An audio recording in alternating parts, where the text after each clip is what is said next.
欢迎来到轻声慢读。有些故事一开始就带着香气，却在不知不觉中燃成灰烬。今天让我们翻开张爱玲的第一炉香，走进葛威龙的青春与迷失，用轻声慢读陪你看见繁华背后那份无法回头的苍凉。她的故事很简单，一句话就说完了。一个叫葛威龙的上海女孩子，到了香港的花花世界，怎么样一步一步堕落的故事。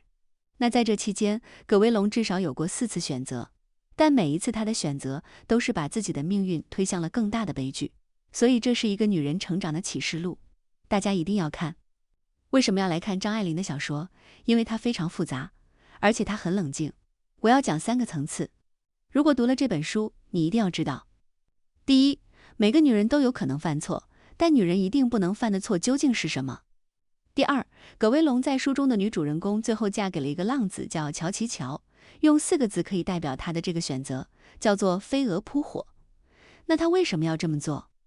第三，张爱玲会怎么样评价葛威龙这样的女性？接下来让我们来进入第一炉香的世界。在看原著之前，我们提醒一下，第一炉香是张爱玲23岁的时候写的小说。她的写作背景是什么呢？之前和大家一起分享过张爱玲的另一个小说，叫做《倾城之恋》。那它讲述了一个时代的背景，就是说在战争的时候，无数的人颠沛流离，很多城市就此覆灭，但是成全了一对普通的夫妇，就是白流苏和范柳原。那我们回到时代背景里面，1943年太平洋战争爆发，张爱玲没有办法在香港完成自己的学业，就返回了上海。那么她靠什么谋生呢？就是写作。她的第一部中篇小说《沉香屑》第一炉香就一炮而红。那当时这个小说发表在著名的鸳鸯蝴蝶派刊物，叫《紫罗兰》上面。这个刊物的主编周寿娟看过第一炉香之后，有一个精准的评价，说张爱玲的风格很像英国名作家毛姆，而且又受到了《红楼梦》的影响。那周寿娟就说，这个小说让我欲罢不能，非常爱它。那我们打开《第一炉香》这本书，首先就要认识这部小说的女主人公葛威龙。那她到底长什么样子呢？我给大家读一段。书中说，威龙要去见自己的姑妈了。为什么呢？因为遭受到战争的影响，他想要在香港继续完成学业，但是家人却要返回上海，所以威龙就面临着谁来付钱，让他得以继续在香港生活下去呢？他想到了自己的姑妈梁太太。而姑妈因为年轻的时候执意要嫁给一个富翁，已经跟家里人闹断了，所以威龙从来没有见过自己的姑妈，厚着脸皮去求姑妈。那威龙是经过了一番内心的斗争的。威龙对着玻璃门扯扯衣襟，理理头发，他的脸是平淡而美丽的小秃脸，这一类粉扑子脸是过了时的。他的眼睛长而媚，双眼皮的深痕直扫入鬓角里去，纤瘦的鼻子，肥圆的小嘴，而且威龙的皮肤非常白净。他原来认为这是很遗憾的事，因为不够时髦，一心想要晒黑他。可是等他到了香港之后，发现粤东的家里大多是橄榄色的皮肤，而他是在南英中学读书的，物以稀为贵，被他的白皮肤迷住的大不乏人。所以在张爱玲的小说中说，湘粤一带深目削颊的美人是糖醋排骨，上海女人就是粉蒸肉。这是对于女孩子相貌审美上面很特别的一个描述，一直沿用到现在。所以通过张爱玲的描述，我们就知道葛威龙是一个很美的女孩子，但她不仅仅是美，她还非常有主见。这个在书的开篇就表述过了。你看家里人都要返回上海，说时局稳定，我们回到上海去吧。可是威龙就觉得我进退两难，因为我想要念书。你看，她是一个很独立，想要决定自己命运，而且很有头脑的女孩子。所以她想到了我怎么样能让自己的生活维系下去，厚着脸皮找上门，像嫁到了香港，但是从来没有联系的姑妈梁太太求助。求人总是难的，威龙第一次去求梁太太，遭遇到了什么呢？我们接着往下看。威龙从来没有见过自己的姑妈，可他知道姑妈是住在浅水湾的一栋豪宅里的，那个房子非常精致。那姑妈是很有钱的，为什么呢？因为姑妈在年轻的时候并没有听从家里的安排，找一个门当户对、情投意合的男人结婚，她选择去给一个特别有钱的富商做小，所以家里人非常生气，就跟姑妈闹断了，从此以后再不往来。那威龙第一次见到姑妈，两个人的见面特别有意思。我们来看书里的描写。威龙放胆上前叫了一声姑妈，他的姑妈梁太太把下巴腮一抬，眯着眼睛望了他一望。威龙自己报名道：姑妈，我是葛玉坤的女儿。葛玉坤就是威龙的父亲。梁太太劈头便问道：葛玉坤死了吗？你看姑妈是非常不客气。那这个时候，姑妈所托的那个富商已经死了，她变成了一个很有钱的寡妇，年纪有了一点，但是依然很风流。但姑妈显然特别记恨年轻的时候自己的家人是怎么样把她扫地出门的。威龙说：我爸爸托福还在。梁太太道：他知道你来找我吗？威龙一时答不出话来。梁太太道：你快请吧，给他知道了，有一场大闹呢。我这里可不是你走动的地方，没得玷污了你好名好姓的。葛威龙陪笑道：不怪姑妈生气，我们到了香港，这多时也没有来给姑妈请安，实在是该死。有没有发现威龙其实是非常善于陪小心的？答道改为答道：原来你今天是专程来请安的，我太多心了。我只道你们无事不登三宝殿，想必有用得着我的地方。我当初说过这话，有一天葛玉坤寿终正寝，我乖乖的拿出钱来替他买棺材，他活着一天，别想我借一个钱。这一段针锋相对，每一个都是厉害人。被姑妈单刀直入这么一说，威龙到底年轻脸嫩，再也敷衍不下去，原是浓浓的堆在脸上的一堆笑，便冻在了嘴唇上。这个字用的特别好，叫冻。什么意思呢？放下身段，舔着脸来求姑妈。对于年轻的葛威龙来说，本来就是一个很为难的事情了。可是毕竟有求人家的地方，来了以后，姑妈显然一点面子都不给。那么对威龙来讲，怎么样能够讨好姑妈，就成了一件很尴尬的事情。可是姑妈是个厉害角色，她明明知道威龙是要来借钱的，可是她偏偏说：我以为你们就是来请安的呢。你看这一段博弈是非常厉害的心理战。那读到这里，我们也替威龙捏一把汗。姑妈这么不客气，威龙到底该怎么下台呢？如果是你，可能转身就走了，对吧？可威龙偏偏不是你。接着小说里面也讲，说姑妈把威龙领到了房子里面，两个人坐下来，因为无话可说，姑妈索性假装睡着了。她把一个芭蕉扇盖在脸上，这之间就有姑妈和威龙之间的一段权衡。在权衡之下，梁太太表示愿意资助自己的侄女完成学业，但威龙很快也明白，姑妈答应帮这个忙，并非没有所图，她是有一番算计的。那姑妈就问了威龙3个问题，我们来看看姑妈到底想要算计威龙什么。姑妈遮着脸假装睡着了，威龙进也不是，退也不是，只好陪笑说：姑妈忘不了，我也忘不了，爸爸当初做了口舌上的罪过，你看，这是在替自己的父亲道歉。姑妈得给我一个赎罪的机会，姑妈把我教育成人了，我就是您的孩子，以后慢慢的报答您，只要你答应资助我完成学业，我什么都愿意做。听了威龙这么说，梁太太只管把手去撕芭蕉扇上的经文，撕了又撕，像不像《红楼梦》里面的晴雯撕扇？那个也是晴雯跟贾宝玉之间的一段博弈，那这里也是在讲两个女人之间的博弈。那威龙突然之间明白过来说，原来姑妈把那扇子当着脸，是在从扇子露出的缝隙里面偷偷的打量他。这个打量是什么意思呢？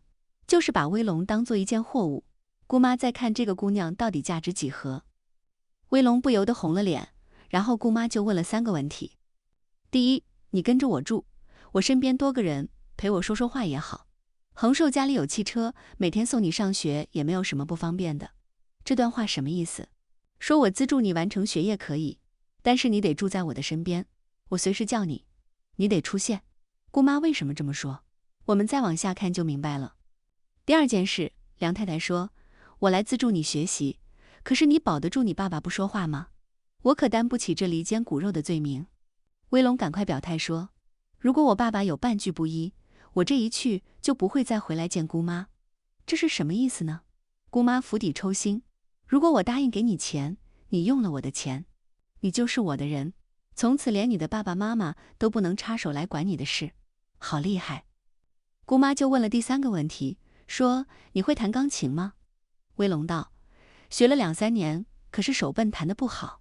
姑妈道，倒也不必怎么高明，选几支流行歌曲练习练习，人人爱唱的，能够伴奏就行了。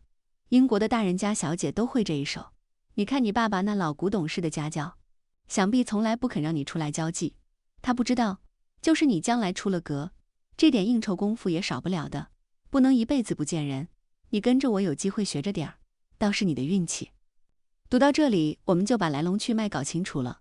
姑妈为什么肯出钱资助从来没有见过面的侄女葛威龙，继续在香港住下来完成她的学业？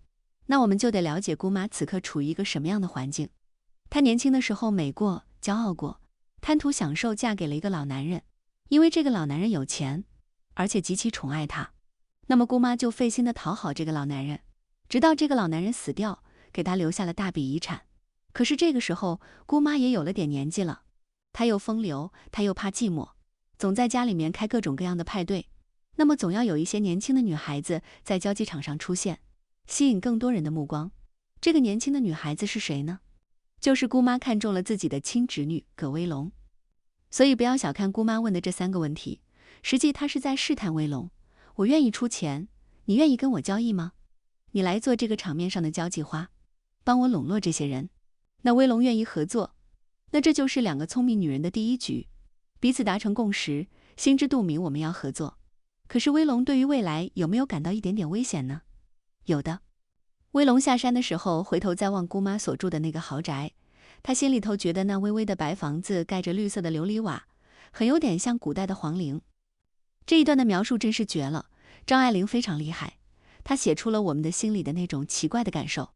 显然姑妈是一个被扭曲的女人，她在时代里面已经变了形，一切都显得那么不真实，鬼气森森。可是威龙怎么想呢？姑妈是个有本领的人。然后威龙说，至于我既睁着眼走进了这鬼气森森的世界，若是中了邪，我怪谁去？这一笔非常精妙。他在写什么呢？就是葛威龙作为一个受过现代教育的、有头脑、有主见的聪明女孩子，她可不是被蒙骗，她是非常清醒的，眼睁睁地走进了这个扭曲的世界，走进了姑妈的局里。为什么？因为她有了内心的天人交战，她有了第一次转变，所以一切都是她选择的结果。她明明知道姑妈不怀好意，明明知道一旦进到那个世界里面可能会有危险，可她还是决定这么做。所以她说，我怪谁去？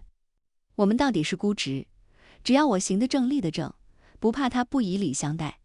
外头人说闲话，尽他们说去，我念我的书，将来遇到真正喜欢我的人，自然会明白的，绝不会相信那些无聊的流言。这一段在讲什么？在讲威龙认为，只要他自己行得端立得正，就没有问题了。一个年轻的女孩子在面对诱惑的时候，总是天真的以为我是扛得住诱惑的，我并不知道我要为那个诱惑付出什么样的代价，我也并不知道这个诱惑到底会对我带来什么样的影响。年轻的葛威龙选择了接受姑妈的资助，留在香港完成学业，其实也等于他选择了姑妈暗示的安排和人生，走进了姑妈设下的美人局中。那这也预示着他的命运会一步一步地滑向堕落。但难道他对此没有意识吗？当然不是。葛威龙可不是一个蠢女人，她在做出了决定之后，首先要做的事是跟自己的母亲达成共识。她跟妈妈一五一十地讲了我是怎么样见到姑妈的，姑妈住在什么样的房子里，现在是一个什么样的状况，然后同时告诉妈妈不可以跟爸爸说实话，要扯一个谎，瞒住自己的父亲。为什么？你看张爱玲的小说里面非常简练，但是没有闲笔。姑妈年轻的时候拒绝了家里面给她安排的相亲，选择嫁给那个年老的富商做小，爸爸为此非常生气。可见父亲是一个非常正直的人，他不认同姑妈的选择，认为那是堕落的标志，所以从此跟姑妈不相往来。所以葛威龙现在选择去投靠姑妈，在爸爸那是断然行不通的。那妈妈心软，就心里想着说，哎呀，那姑妈现在年纪已经大了，可能都改了，而且年轻时候的事情也应该翻过去了。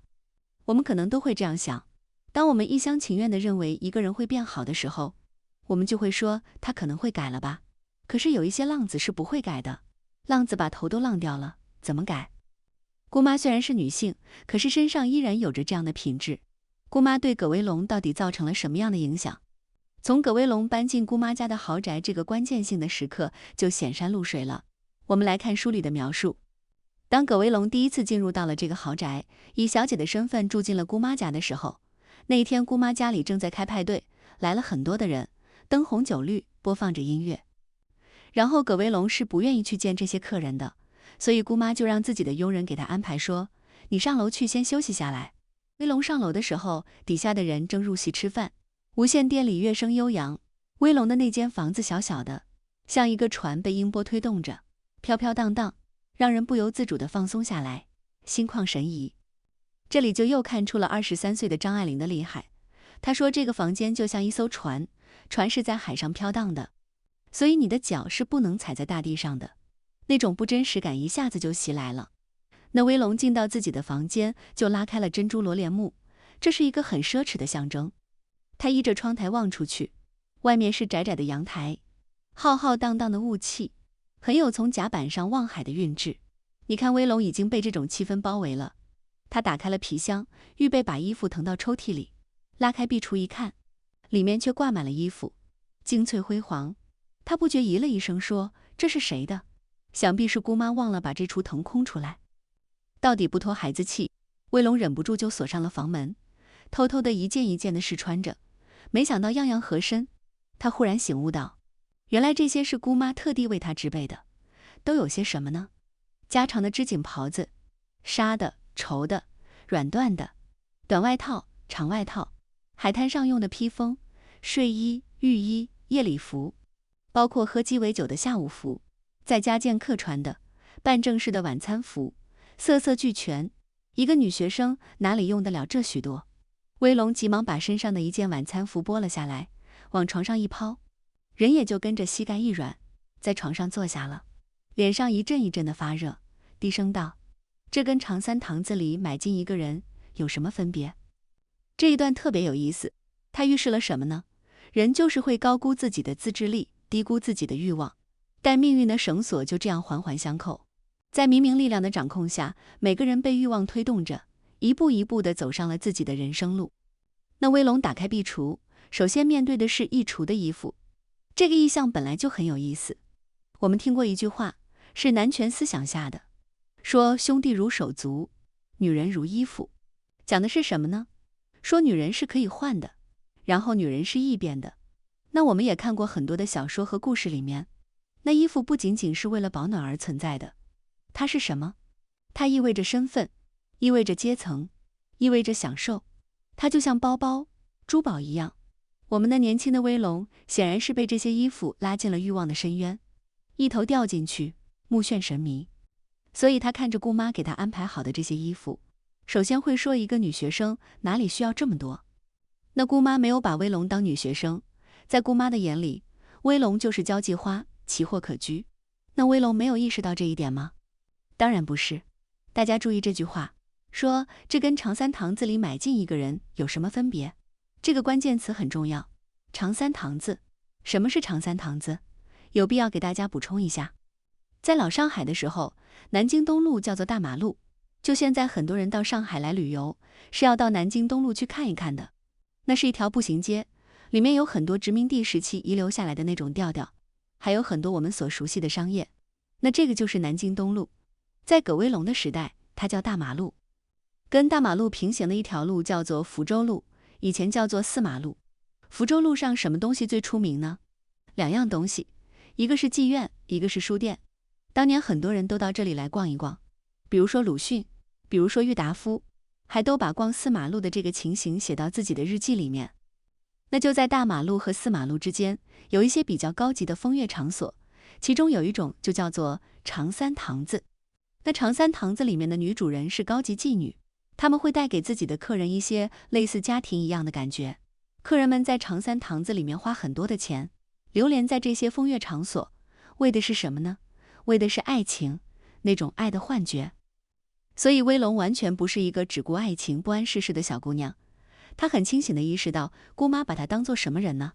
好像就是一个风月场所里面可以拿出来秀的交际花。那么威龙是一个什么样的人呢？他会看眼色，会说场面话，也能应付复杂的人际关系。他没有回上海，留在香港，留在了姑妈家。他是舍不得姑妈家的花园、洋房、排场，还有姑妈给他预备的这一橱的衣服。这种荒诞但是又非常有诱惑力的生活，唤醒了威龙内心深处的欲望，也让他一步一步地走上了不归路。所以在住进姑妈家的当天晚上，威龙就一直在做梦。他一合眼，就恍惚觉得自己在那里试衣服，试了一件又一件毛织品，毛茸茸的，就像富于挑拨性的爵士舞；厚沉沉的丝绒，就像忧郁的古典音乐。蓝色多瑙河。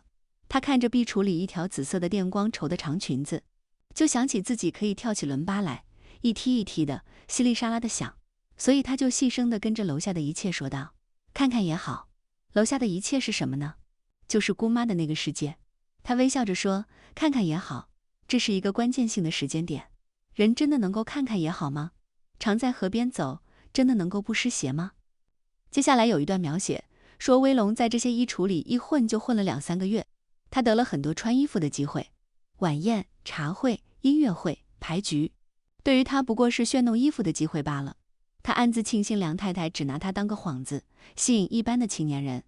那威龙跟梁太太的配合是什么样的呢？就像是一支完美的舞步，他去吸引那些年轻人的关注。当这些年轻人来追求威龙，靠近威龙，去拉拢威龙的时候，梁太太就从半中腰杀出来，和这些年轻人聊天，套近乎。经过这样一番攀交情，醉翁之意不在酒，梁太太大施交际手段，末了总是弄假成真，把那人收罗了去。这样的把戏，威龙也看惯了，倒也毫不在意。看到了吗？螳螂捕蝉，黄雀在后。梁太太原来是用威龙做鱼饵，钓上来鱼，然后自己端到后厨里去享用。可是威龙偏偏完全不在意。为什么？此刻的威龙心里还是想着，总有一天我完成了学业，我就要去我自己的天地里面了。我不再依附你，我有我的世界，我有我的活法，我甚至可以有我的事业。到那个时候，我总会遇到一个真心对待我的人吧。那么一切真的能像威龙所预计的这样平稳的发展吗？接下来发生了一件事，确切的讲，是一个男人的出现让威龙意识到了更大的危险。这是他另外一个关键性选择的开始。这个男人是谁呢？他叫做司徒协，他已经有了些年纪了。在梁太太全盛的时候，司徒协就是他无数情人中的一个。那么到了现在，梁太太也有了点年纪了，但他和司徒协之间的交情却一直保存了下来。司徒协作为梁太太派对上的常客，当然注意到来了一个新人，就是葛威龙。有一天夜晚，照样的应酬完，梁太太带着葛威龙坐着司徒协的汽车，要返回他们自己的白色小别墅。路上下起了大雨，就在风雨飘摇中，你看，又是不真实感。司徒协忽然拿出了一只3寸来阔的金刚石手镯，贵重珠宝，干什么呢？他首先向梁太太表忠心，说你看你看，那镯子灿烁金光，把梁太太的红指甲都照亮了。然后司徒协就把这个镯子戴在了梁太太的手上。梁太太说，没见过这么性子急的人，等不得到家，就献宝似的献了出来。那威龙也就奉承梁太太，拖着她的手说，真好看。不曾想，咔嚓一声，说是迟，那是快。司徒协探过手来，给威龙也戴上了同样的一只金刚石镯子。这个过程的迅疾，像侦探出其不意地给犯人套上手铐一般。只有张爱玲会把这种男人取悦女人写成侦探给犯人戴手铐，但是又非常贴切。那威龙什么反应？吓了一跳，一时说不出话，只管把手去解那镯子，偏偏黑暗中摸不到门损的机括。他急了，使劲去想把这个镯子硬退下来。司徒协连忙握住了他的手说，威龙小姐，你不能这样不赏脸，你等等你等等，我说来有我给你听。这东西有一对，就说这镯子有一对，我不忍拆散了它，那一只送给了你姑妈，这一只不给你给谁呢？送给你姑妈，将来也都是你的，都是一样的一样的。威龙说，这么贵重的东西我不敢收。那梁太太看到了威龙的紧张，她出来说了一句话，这一句话就看出梁太太是风月场中的老手。她说什么呢？说，长辈赏你的东西，拿着也不碍事，谢一声就完了。然后又凑在威龙的耳朵边上骂，你说你没见过世面，越发的小家子气起来了。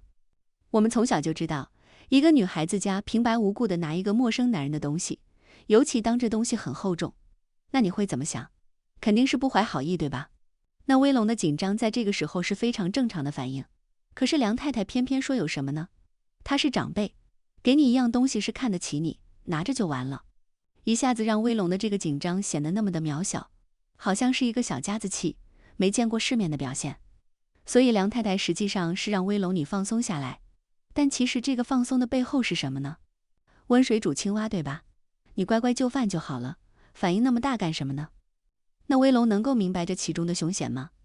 当然，威龙就想着以前司徒协对待自己的神色，果然有异。就是他明明发现了司徒协对他是有异心的，叫见色起意，只是爱着梁太太，不曾有过明白的表示。对，他明明是梁太太的情人，现在看到一个年轻的、新鲜的，又动了坏心思。可是今天他能够同时送给梁太太一只镯子，又给了威龙一只一模一样的，那显然已经是和梁太太谈妥了条件，无缘无故的送自己这样一份厚礼。司徒协不是那样的人。那想到这里，威龙当然知道梁太太是不惜再牺牲他一步，拿他做更大的交易的。他已经是放在案板上的那块肉了。那么威龙怎么选择呢？我们来看威龙的心理活动。他说，一晃就是3个月了，吃也吃了，穿也穿了，玩也玩了，交际场上也小小的有了点名气。你看，名利场什么都有了，华服、美食，出了点小名。一个普通女孩子所要憧憬的一切，就是红，就是富。威龙好像不费吹灰之力全都得到了。天下有这么便宜的事吗？梁太太牺牲年轻的女孩子来笼络司徒协，不见得是第一次。她需要葛威龙做同样的牺牲，也不见得限于这一次。那唯一的推却方法就是离开这儿。你看到这里说，这个女孩子还是非常清醒的，可是威龙离开了吗？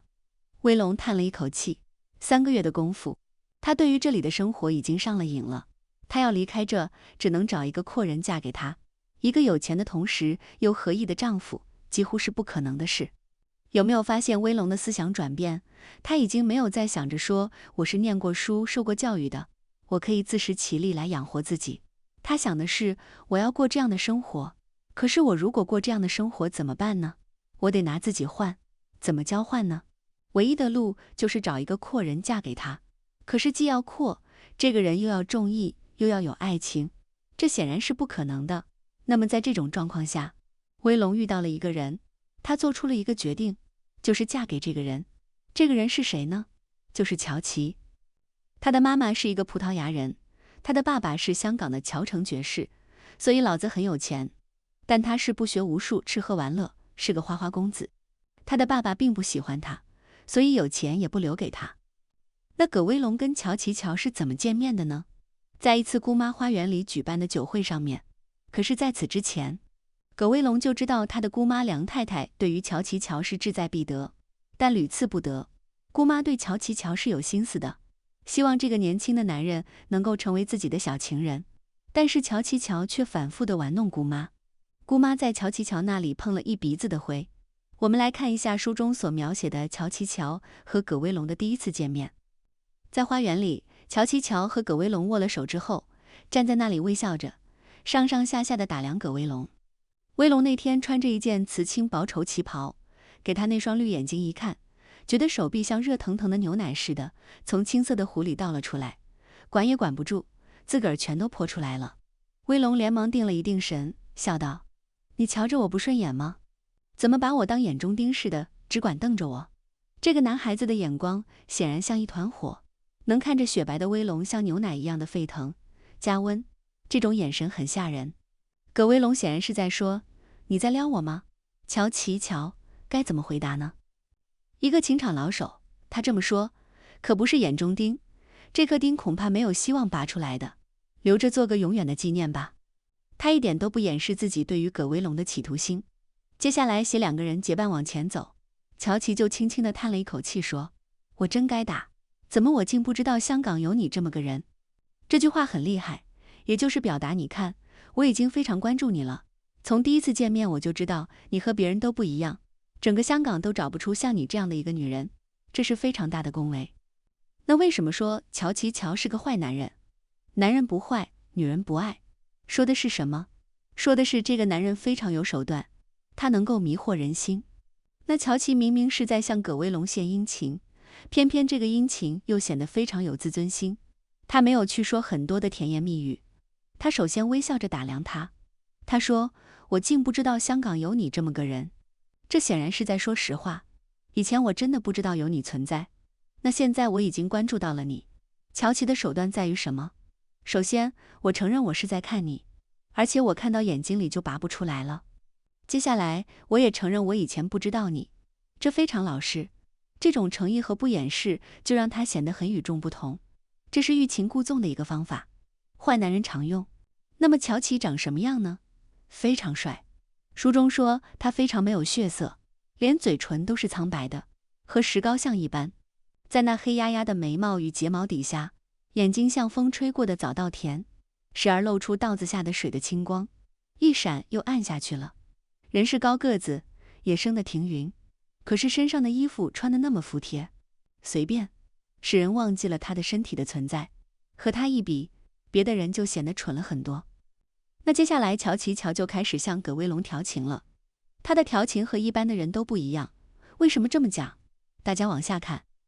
他们两个人捡了一张长椅坐下，隔了一会儿，威龙扑哧一笑说：“静默3分钟，倒像致哀似的。”因为两个人没话说，乔琪就道：“两个人一块坐着，非得说话不可吗？”一面说，一面把手臂伸了过来，搭在威龙背后的椅靠上。这个动作很厉害，显然拉近了距离，但我又没有接触你的身体，这个压力，他手臂上的热气，还有他身上的味道，你想对于一个女生来说，形成了一个什么样的氛围？那威龙就有点紧张了，连忙说：“我们还是谈谈话的好。”那乔琪说：“你一定要说话，我就说葡萄牙话给你听。”当下低低地说了起来，威龙就侧着头，抱着膝盖听了半晌，笑道：“我又不懂你在说什么，多半你在骂我。”乔琪就柔声地说：“你听我的口气是在骂你吗？”那个声音的挑逗性和诱惑力是非常强的。到这个时候，葛威龙，一个年轻的、从来没有恋爱过的女孩子，当然是动心的。可是她绝对不是一个恋爱脑的女孩，她知道乔琪乔不是什么好人，如果她真的一头陷进去了，就叫所托非人。所以她在这个时候还是会认为，我要跟你保持一点距离的。那么乔琪怎么会看不穿葛威龙的心思？他特意的把威龙和梁太太做比较。威龙说：“哎呦，你把我的姑妈搅得乱七八糟的。”乔琪就说：“你不知道，我就想看你的姑妈发慌。一个女人如果太镇定过分，四平八稳的，那就欠可爱。”他的潜台词在说什么？我不喜欢你的姑妈，可我觉得你可爱。那威龙就因为乔琪乔的迷人或者撩拨，他就一见钟情了吗？根本没有。就连乔琪的混血妹妹都提醒威龙说：“你离我的哥哥远一点。”威龙，你不知道，杂种的男孩子们再好的，也是脾气有点阴沉沉的，带点丫头气。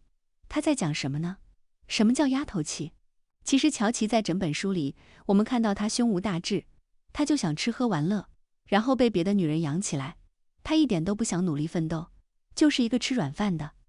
可是当发生了司徒鞋给了威龙一只金刚钻手镯的这件事之后，威龙就开始慌了。他要过这样的生活，就要物色一个可以依托终身的人。可是在所有的追求者中，他该选谁？这个时候威龙又想起了乔琪，他认为乔是这些人里面最好的，最够资格的。所以他接受了乔琪乔的得寸进尺，接受了乔琪乔的不忠诚、背叛和玩弄，还接受了乔琪乔吃软饭，接受了乔琪乔跟自己姑妈联合设下的一个局。那么葛威龙爱乔琪乔吗？是爱的。你听到这好吃惊对吧？这明明都是在交易，彼此都在算计，哪里有一点点真爱？如果要深究这个爱，葛威龙真的是对乔琪动心的，只是由于条件的限制，他知道自己爱上这个男人就是万劫不复，就是飞蛾扑火，可他最后还是选择一定要嫁给乔琪乔。为什么呢？因为他接受了一种安排，就是乔琪乔出身份，葛威龙下海赚钱，两个人各取所需。所以我们发现，在张爱玲的笔下，葛威龙和乔琪乔的感情是复杂的，他们有真感情，但是两个人又愿打愿挨，各有所需。对葛威龙来说，他很清楚地知道自己要得到什么，那为了得到这些，他要付出什么样的代价？所以在无奈之中，他带着精明和算计。而乔琪乔，起初他根本不愿意娶葛威龙，可事后，梁太太跟乔琪乔谈了一次话，就是这一次话，竟然就说服了乔琪乔，让他心甘情愿的浪子回头，愿意跟葛威龙结婚。那梁太太说了些什么呢？这个反复推动葛威龙命运朝着堕落的深渊前进的梁太太，究竟是个什么样的女人呢？在书里，梁太太第一次出场有一段工笔画一样的描写很妙。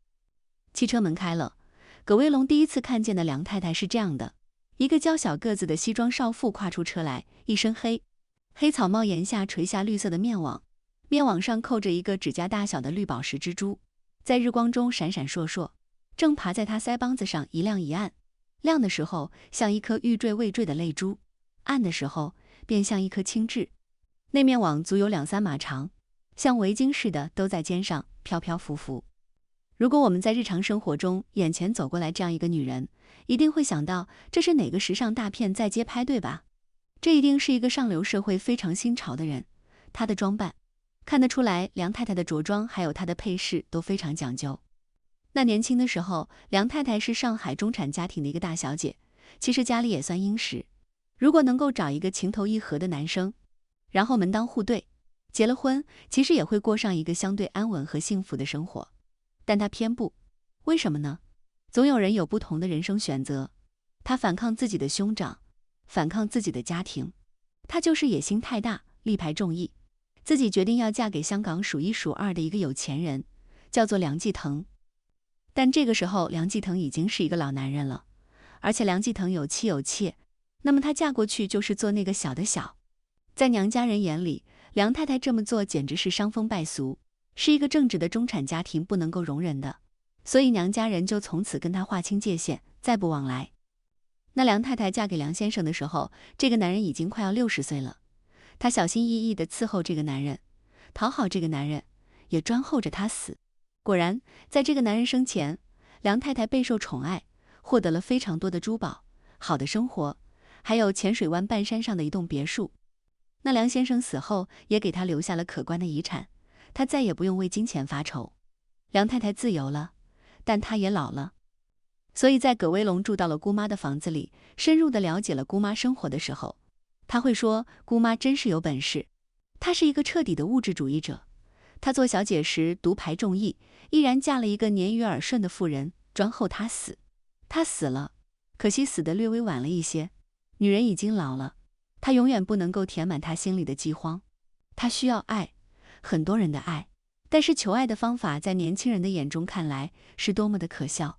威龙不愿意自己有一天变成这么一个人。对，不曾被爱滋养过的女人，尤其是一个貌美的用青春做了交易的女人，到了梁太太这个年纪，她就陷入到了一种困境里。别人都看着她养尊处优，风光热闹，但她内心非常寂寞和荒芜，所以她需要不断地捕获身边这些各种各样的男人来填补自己的空虚。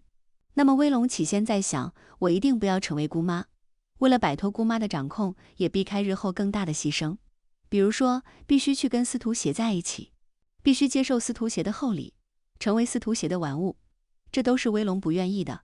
他觉得睡不下去，所以威龙决定立马嫁人。嫁给谁呢？钱和爱如果不能够同时拥有，那么他选择爱。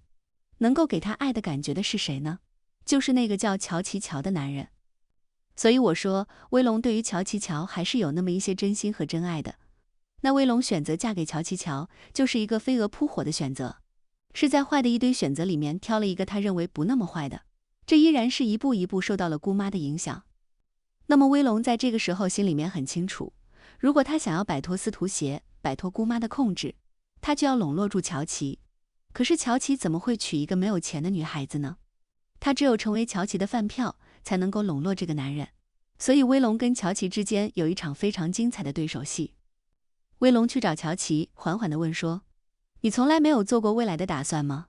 你看，当一个女人去问男人关于未来的时候，其实已经是心里面不安全到了极点了。乔琪说：怎么没有？譬如说我打算来看你，如果今天晚上有月亮的话。这个时候的浪漫显得非常残忍。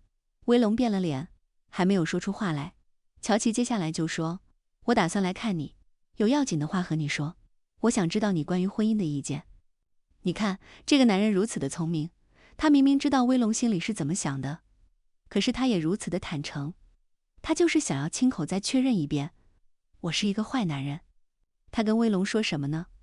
我是不预备结婚的，即便我有结婚的能力，我也不配。50岁之前，我不能做一个令人满意的丈夫。威龙，我把这话开诚布公的跟你说，因为你是个好女孩子，你从来没有在我面前耍过手段。说着，便俯下头来吻她。威龙木着脸，乔琪低声道：“威龙，我不能答应你结婚，我也不能答应你爱，我只能答应你快乐。”这和威龙原来的期望相差太远了，他仿佛一连向后猛跌了10来丈远，人有点眩晕。我们看到这一段也会想说，这个乔琪怎么这么渣？可是他这么说的时候显得很动人。为什么又渣又动人？是怎么样复杂的结合在一个人身上的？那是因为他就是一个坏男人。他明明知道威龙对他是没有抵抗力的，他也知道威龙和别的女孩子还是有一点不同。威龙不是想出来混的，而且他聪明，他有主见，他念过书。但威龙现在只是被欲望推着，想要得到更多，想要很容易的得到更多。所以乔琪就选择了一个很简单的方法：我不骗你，我跟你讲的都是实话。如果你要堕落，那责任不在我。你看这段话，就是明明白白的告诉你，我不会为你负责的，我只能给你快乐。所以威龙难道心里不明白吗？威龙说：我是不是疯了？你对我说这么多无理的话，我为什么要在这听着？你看到这里，威龙其实是已经绝望了。他一面哭，一面心里面是在妥协。就我明知道你那么无理，你那么渣，可是威龙妥协了，我能怎么办呢？书里写，他知道他为什么这样固执地爱着乔琪，这样自卑地爱着他。最初当然是因为他的吸引力，但是后来他明白了，完全是因为乔琪不爱他的缘故。威龙摆脱不了乔琪，他跟乔琪约会了，他把自己的第一次完全交给了乔琪。书中这一段描写也非常奇特。乔琪趁着月色来看他，就像罗密欧和朱丽叶里面的约会一样，两个人非常甜蜜，非常激情。过后威龙是快乐的，他觉得自己身体里面有小铃铛在响，这段性的描写是非常动人的。然后他睡不着，他起来到露台上面，在月色下面朝花园里看，他看见了什么呢？看见刚刚跟他约会结束的乔琪走出去，在花园里调戏家里面的另外一个年轻的女仆，叫做聂尔。我们也觉得很神奇，你明明刚刚跟葛威龙云雨过一番，调情过，你还不满足吗？怎么会掉过头去又去调戏那个女仆？所以你就知道他压根没有把威龙放在心上。然后威龙受到了巨大的打击，所以第二天威龙生病，然后威龙找了一个借口，在浴室里面用湿毛巾抽打聂尔，啪啪打得非常响，就惊动了梁太太。梁太太知道了整个事情的原委。第一，梁太太非常生气。为什么？因为她是想把威龙献给司徒协的，可是显然威龙不肯接受她的安排，这是威龙的反抗。那么接下来梁太太也在想，威龙还有没有利用价值？那梁太太就找威龙谈了一次话。这不是两个女人之间的第一次谈话了，但这一段是整个小说情节中的高潮。梁太太沉默了一会儿，颤声说道：威龙，你怎么对得起我？这是知道了威龙和乔琪之间奸情的事情之后。威龙不言语。梁太太又道：你叫我在你爸爸面上怎么交代得过去？照说你住在我这儿，你的行动我得负责，都怪我太相信你了，疏忽了一点就出了乱子，你可坑苦我了。威龙自己知道被他捉住了把柄，自然由得他理直气壮，振振有词，自己该懊悔的事也懊悔不了这么多，把心一横，索性直截了当地说：我做错了事，不能连累了姑妈，我这就回上海去，以后若有什么闲言碎语，在爹妈的面前，天大的罪名我自己担下，绝不至于发生误会，牵连到姑妈身上。姑妈说，我不阻拦你回家，可是你知道世人的嘴多么坏，指不定你还没到家，风里言风里语都已经吹到你爸爸耳朵里去了。他那暴躁脾气你是晓得的，你这一回去正证实了外面的谣言，你这一向身体就不大好，哪里经得住你爸爸零零碎碎逐日给你受气。他是在吓唬威龙，恐吓他，说你已经犯了错，如果你现在回头，你想上岸吗？没那么容易，你以后过的全是苦日子，你再也不会好了，你没有改邪归正的机会，好恐怖是吧？那威龙害怕吗？威龙说，姑妈原谅我，我年纪小，脱不了毛躁的脾气，等我到了姑妈的岁数，也许我会斯斯文文的恋爱也未可知。这是威龙一个漂亮的反抗，他被吓怕了，他也被气急了，他就跟姑妈说，我还年轻，我又不像你，等我到了你的岁数再谈恋爱。我现在回去，我凭着自己的力气，我先把日子过好也未可知。那梁太太怎么说？梁太太冷笑一声，等你到了我的岁数，你有谈恋爱的机会才怪呢。你看，普通中等以下人家的女人，一过30-40岁都变了老太太。我若不是环境好，保养得当心，我早老了。你呀，你这么不爱惜你的名誉，你把你的前途毁了。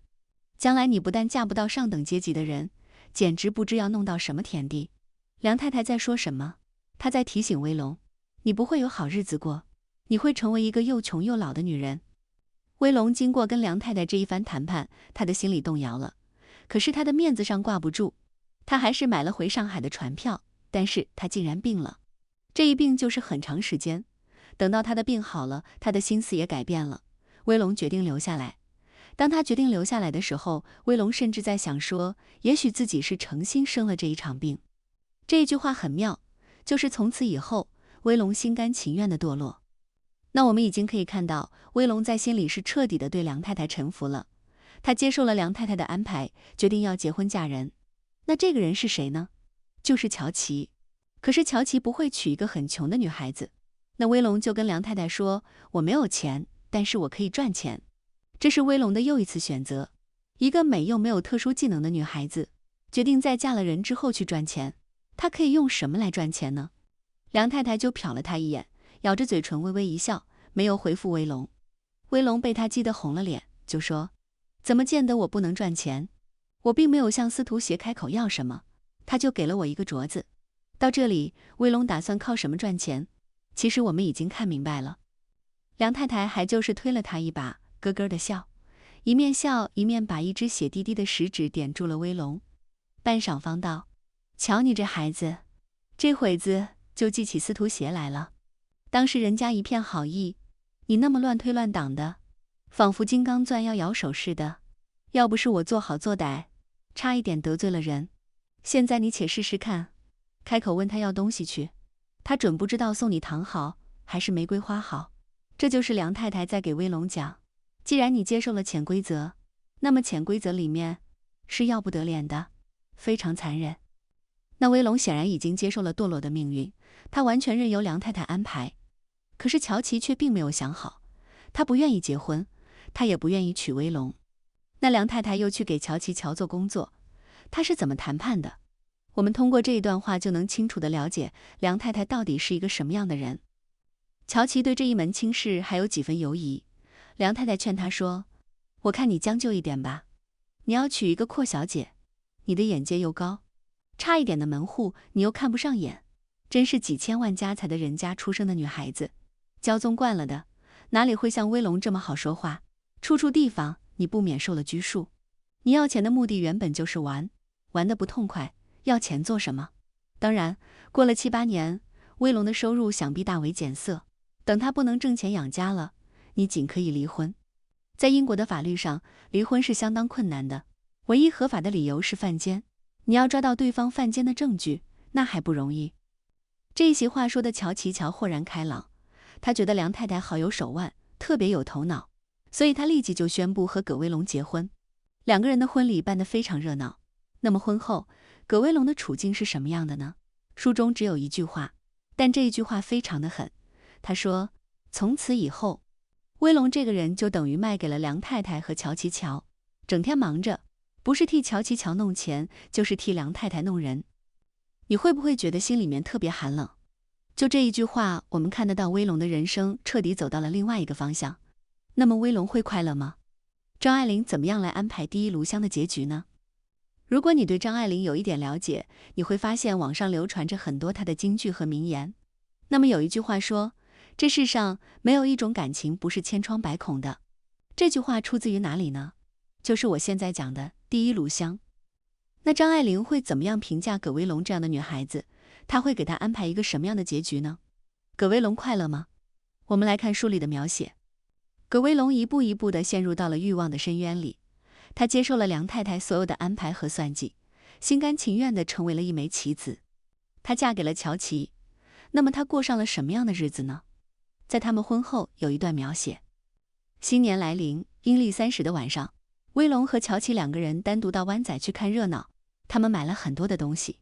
湾仔这个地方原来就不是香港的中心区，这个地段既偏僻又充满了下等的娱乐场所，但是也有好处，就是1年1度的庙会举行的时候，这里鱼龙混杂，人声喧哗，什么样好玩的东西都看得到，所以威龙就特别孩子气的到那里去挤一挤，和乔琪一起买了很多小玩意儿，觉得好快乐。就在他们逛庙会的时候，旁边有人噼里啪啦的放那些小小的花炮，那乔琪忽然就说：“威龙，你别动，你身上着火了。”威龙说：“你又来骗人。”结果乔琪说：“我几时骗过你？快蹲下来，我帮你踩灭。”然后就补补的踩了几脚。威龙果然发现他旗袍的下摆被火烧了小小的洞，然后两个人就咯咯咯的笑起来。这段描写其实非常孩子气，很有生活的味道。然后两人笑了一会儿，继续往前走。乔琪忽然说：“真的，威龙，我是个顶爱说谎的人，但是从来没对你说过一句谎，我自己也觉得奇怪。”那威龙就叹了一口气说：“是，从来没有。你明明知道一句小小的谎可以让我多么快乐，但是不，你懒得操心。”乔琪笑道：“你也用不着我来编谎给你听，你自己会哄自己。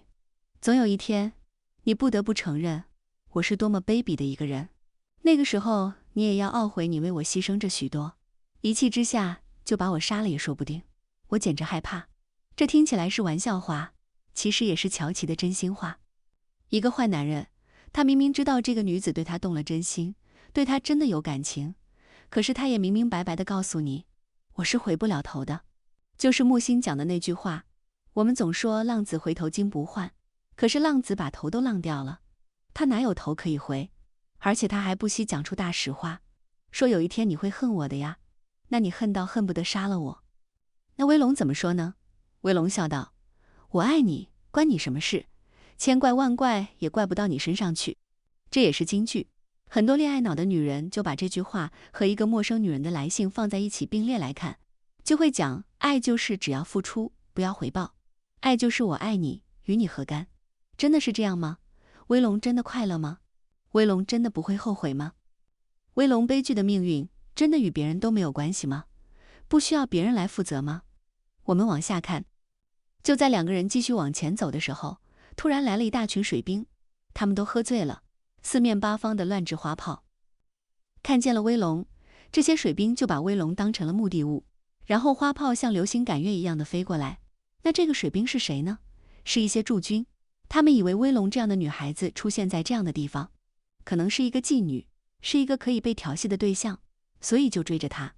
结果威龙吓得撒腿便跑，乔琪认准了他们的汽车，把他一把拉到车前推了上去，两个人开着车飞速的就离开了湾仔。那在车上，乔琪就笑着说：“那些醉泥鳅把你当做什么人了？”威龙道：“本来嘛，我跟他们有什么分别？”然后乔琪就立刻捂住他的嘴，说：“你再胡说。”威龙笑着求饶：“好了好了，我承认我说错了话，怎么没有分别呢？他们是不得已的，我是自愿的。”这句话看的人非常的伤感。那么乔琪有良心发现吗？乔琪没有朝他看，就看也看不见。可是乔琪知道威龙一定是哭了。张爱玲就写到了这里，这就是第一炉香的结局。你看到这，会不会觉得心里空落落的？张爱玲对于葛威龙到底有什么样的态度呢？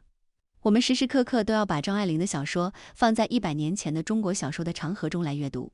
在那个时代，张爱玲自己说，我写作的题材就是这个时代里的人，我用参差对照的手法是比较适宜的。我描写这些人在一切时代中生活下来的记忆，然后给周围的现实一个启示。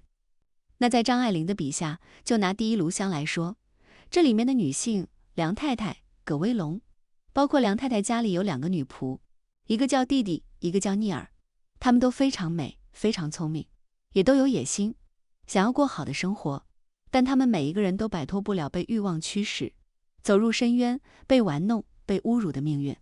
所以张爱玲原来有一篇散文叫做《谈女人》，她写过一句话，说中国的坏女人其实都差不多，因为女人的处境实在太相似了。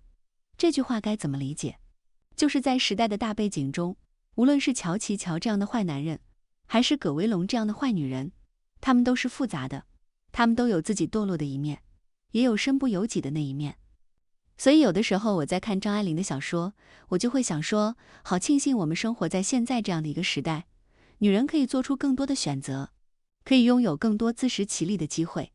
我们既不会看不到希望，也不会看不到出路。但如果回到张爱玲的笔下，她会怎么评价葛薇龙呢？我想她一定会讲，这不是一个简单的用对和错来评价的故事，它是复杂的，就像世界上所有的感情没有一样，不是千疮百孔的。那对于每一个人，我们也不能够脱离那个时代的背景去评价他。哈佛文学教授就著名的文学评论家夏志清曾经说了一个广为流传的话，说人的灵魂通常都是给虚荣心和欲望支撑着的，把支撑的这个东西拿走，人变成了什么样子？这就是张爱玲故事中所要描写的那个部分。她只是给你看这样的一个故事，而不是要评价其中的任何一个人。今天就到这里。